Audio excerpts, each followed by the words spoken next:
Hey guys, Noel here, and it is Sunday night. Before I go to bed, I thought it would be fun to do a pro wrestling weblog for the Noel ComiX YouTube channel. Tonight, we are going to talk about one of my favorite wrestlers in one of my favorite companies, Bret the Hitman Hart in WCW. Now, I was a big WCW fan. I grew up in the 80s as a little buddy, a WWF fan, big fan of Hulk Hogan and Roddy Piper and Andre the Giant. But around the time I was in fourth grade, I said to myself on one random Saturday in 1994, I said, you know what, I'm going to give WCW a chance, see what's going on over there. And that just so happened to be right when Hulk Hogan debuted with the ticker tape parade in WCW, and I was a huge Hulk Hogan fan, and I was hooked right after that. I always tuned in like clockwork to WCW Saturday night. And my favorite wrestler in the WWF after Hogan left was Bret Hart. So when Bret Hart came to WCW, I was thinking like, wow, they're done. I mean, like they're just done. I mean, like Bret Hart was the only like huge name they had left. And I thought that, you know, this was pretty much the death blow for WWF, or WWF was at best going to just be a perpetual distant second to WCW. Sadly, that didn't happen. WWF ended up rebounding, capitalizing on the controversy of Bret Hart's leaving and the viewers that brought, just people could see what the hell was even going on over with WWF. And WCW didn't really take advantage of the situation and put Bret Hart in dream matches and book him like a bona fide star. So without further ado, what we're going to do tonight is do a little bit of a illustrated what if. These are my 5 storyline ideas that Bret Hart's WCW run could have been. So check out some of my booking skills, or lack thereof. Either way, they're going to be illustrated by yours truly. So without further ado, let's check out some ways that WCW could have made Bret Hart much more relevant and impactful, and maybe put WWE out of business, or turn them into kind of a northeastern regional promotion as opposed to a global superpower. Here we go. Numero uno. Have Bret Hart feud with Kevin Nash. Like, seriously. So, 1998, right? The big problem with Bret Hart was that, he had a hard time fitting into WCW's crowded roster. From a fan's point of view, it was awesome that WCW had the roster that they did. But I could see how, from a booker's point of view, it could be difficult to have so many starting quarterbacks. Especially when you had Hulk Hogan, who was the hottest bad guy in the business, and then you had Sting, who was the hottest good guy in the business. Now all of a sudden you have the heavyweight champion from the WWF coming over. Well, where does he fit into all of this? We'll get to that in another slide. But what I'm getting at here is that WCW was a crowded place. To make matters worse, the Ultimate Warrior was coming in at the same time to go fight with Hulk Hogan. So, if Bret Hart is not going to be fighting with Hulk Hogan because Hulk Hogan is going to be fighting the Ultimate Warrior, then he should be fighting with Kevin Nash. Why? Because the Clique just screwed Bret Hart out of his WWF title. Now, they don't even have to mention the WWF in terms of its name if WCW is concerned about, lawsuits, although they don't have a problem with that. I mean, Rick Rude was calling out Vince McMahon and Shawn Michaels on Nitro. But it would have been a pretty easy storyline to do, to have Bret Hart come in and just want to beat the hell out of Kevin Nash and Scott Hall. you know, any kind of association with Shawn Michaels and his ilk and his way of doing business. Bret Hart and Kevin Nash had worked together in the WWF to great success with Bret Hart versus Big Daddy Cool Diesel.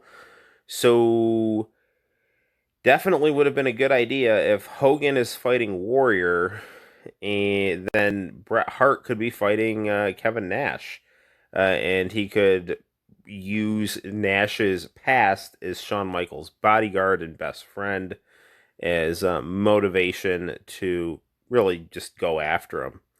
So that's one thing Bret Hart could be doing if he is not involved right off the bat with the program with Hulk Hogan, or involved in a heavyweight title program.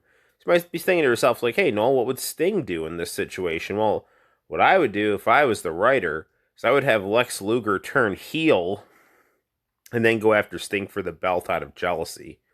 Hogan can fight the Ultimate Warrior. Bret Hart can fight Kevin Nash. That way you have Sting fighting Lex Luger, a guy he knows how to work with, and a guy who was very popular at the time.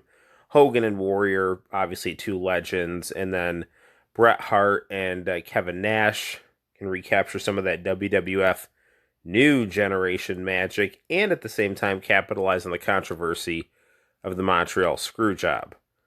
All right, let's see. What else? What other ideas do we have? Okay. So let's say Hulk Hogan leaves WCW for a little bit just to make Bret Hart have some space to grow and breathe. So let's say that Sting beats Hulk Hogan at Starrcade 97. Hogan drops out. And he would tend to do this too. He'd like go do a movie, be gone for a handful of months and come back. In fact, that's what he did before he became the leader of the NWO Bash at the Beach 96. So let's say something like that happens. Bret Hart, we can take a different tact here.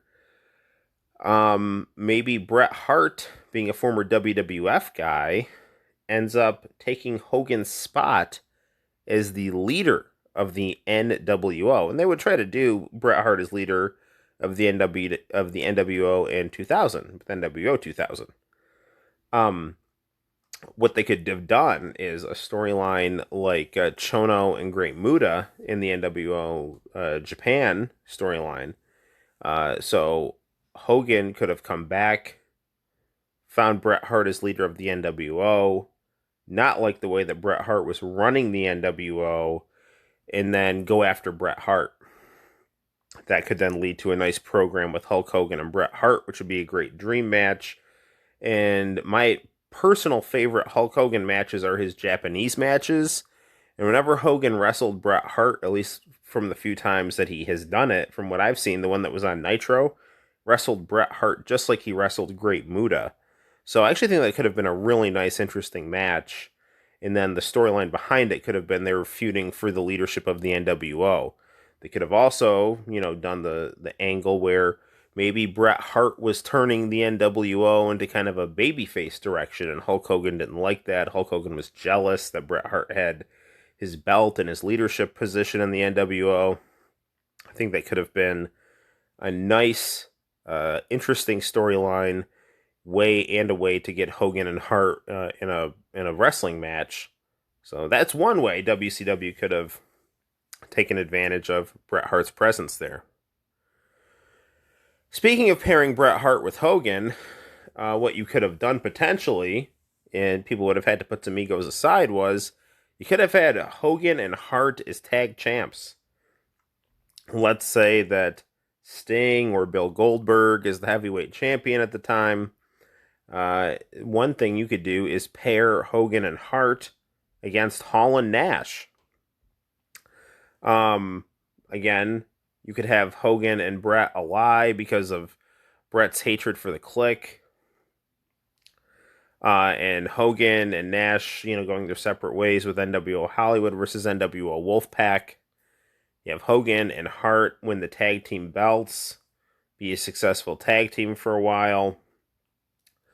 Then, Hogan would probably turn on Hart, and that would lead to some matches one-on-one against each other. And at the same time, let them have a good nice tag title run, which would be interesting. You get to see some kind of dream scenarios. Hogan and Hart did tag together a little bit in WCW. Wouldn't it have been cool to see them with the belts, have a run, or see just how long they can hold the belts, and then break up that team, and then have some nice pay-per-view quality matches, either on pay-per-view or on Nitro, or both, obviously. Next up, why don't we just have Bret Hart get right involved in the program with Hulk Hogan and Sting? This is another possibility. So Hogan and Sting are going to fight at Starrcade 97. Next match is a three-way match with Hogan, Bret, and Sting.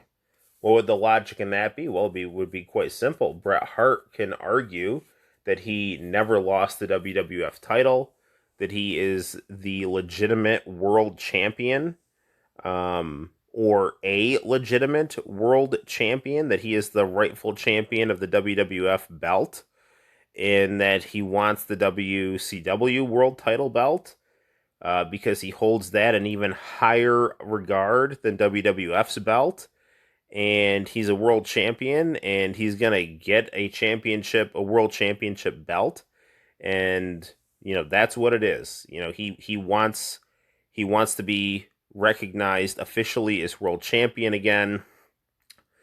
And you could do something along the lines of, he resents Sting for using his move, and he hates Hogan for their past drama in the WWF, and he is there to win heavyweight titles, and he's gonna go after the WCW belt.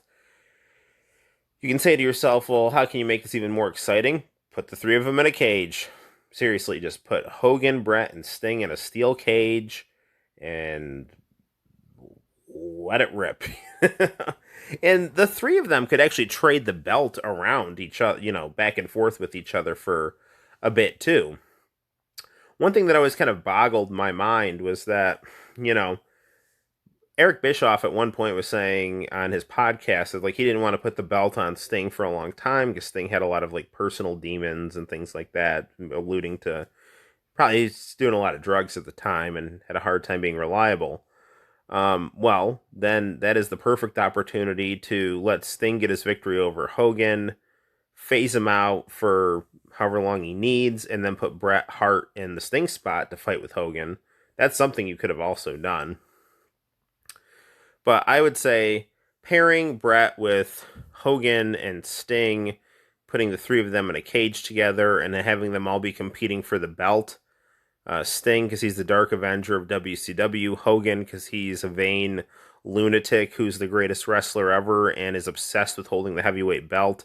And then Bret Hart, Hulk Hogan, the guy who, replaced Hulk Hogan in the WWF, does not like Hulk Hogan, doesn't like the way he does business, doesn't like the way he did business with Bret in the WWF, and the guy who wants to be recognized as world champion once again, because you can legitimately try to, WCW should treat him and mention that WWF's champion is not legitimate. He was never beaten. Bret was never beaten for the belt officially, and that he is the rightful WWF champion, but the WWF sucks and he wants a better belt. And that is what you can do right there with that scenario. Finally, another fun thing we could do, reform the Hart Foundation. Seriously. So, sadly, the Hart Foundation in WWF, you'd have some problems bringing that exact Hart Foundation back down because Brian Pillman had died, and Owen Hart was being held hostage by Vince McMahon, who I think wouldn't let Owen leave for WCW because that would have given Bret Hart an easy program to work with. That's my speculation, at least. Maybe it was to spite Bret, too, or all of the above. Anyway, so Davey Boy Smith went back to WCW after the Montreal Screwjob and showed Jim the Anvil Neidhart. And their tenure in WCW was basically background middle card characters, which was odd because you could have easily paired them with Bret and done some interesting stuff.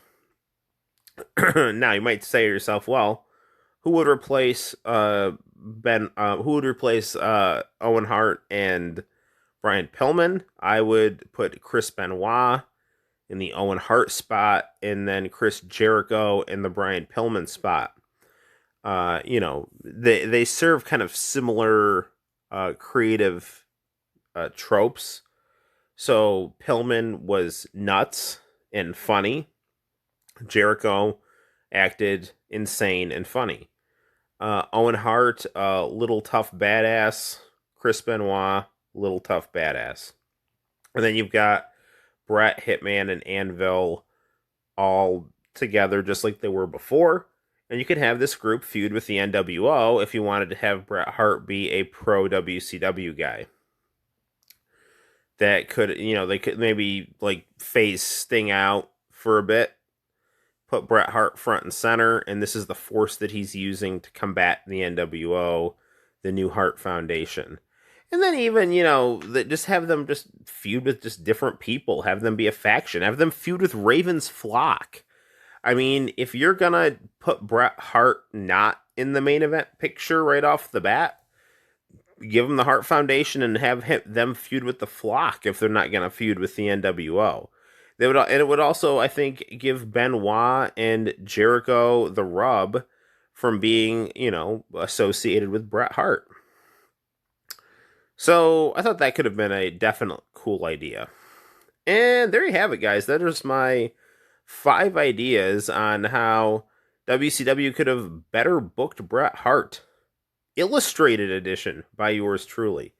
Till next time, guys, my name is Noel. You take care, and I will see you in the very near future for the best there is, the best there was, and the best there ever will be YouTube channel content. Bye-bye.